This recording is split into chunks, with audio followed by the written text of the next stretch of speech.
Okay, so as promised, we're graphing the cube root function now. F of x is the cube root of x, like that.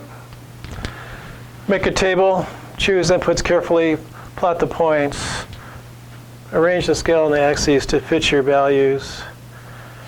Okay, so now we need cubes for my x's. So I know some cubes.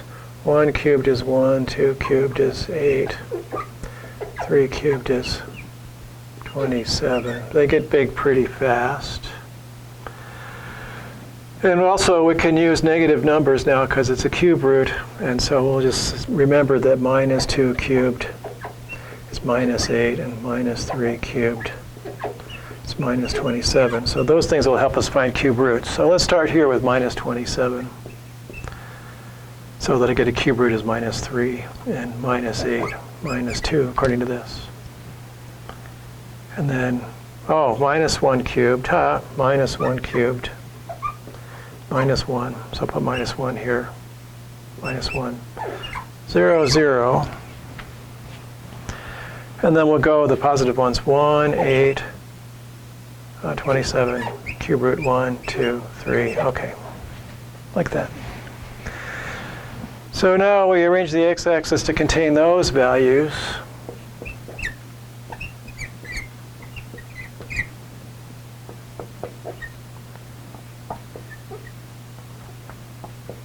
That. And the y-axis to contain those.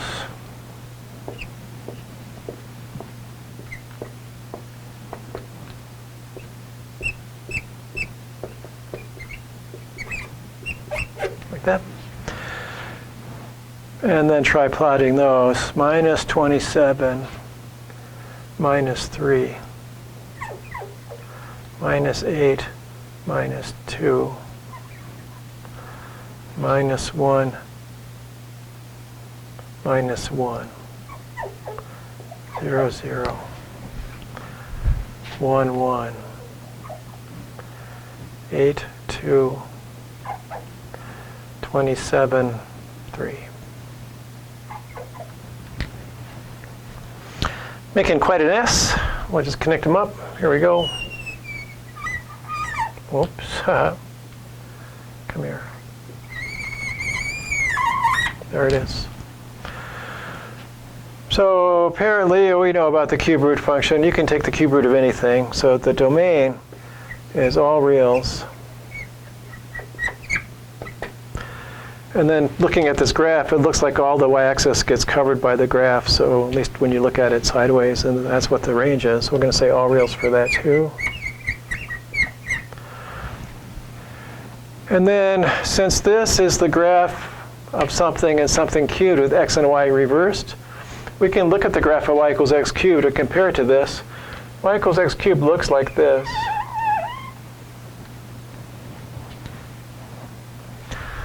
So swapping the x and the cube root x takes this graph and makes it look like that. And more or less what's happening is you're reflecting it in y equals x like that. So I could think the reflected graph might look something like that. So more or less we're taking the graph and flipping it over to when we swap x and y. So these two graphs don't look different, but let's see, how can I make this better? So here is, this isn't going to help, but I'll do it anyway. That's x cubed sitting here. And over here we've got the cube root.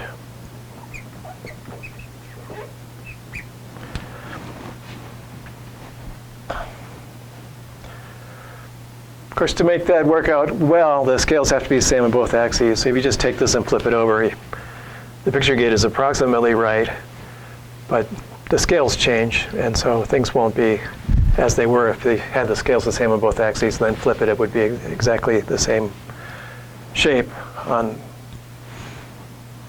because the scales would be the same on both axes when they got turned and put on each other.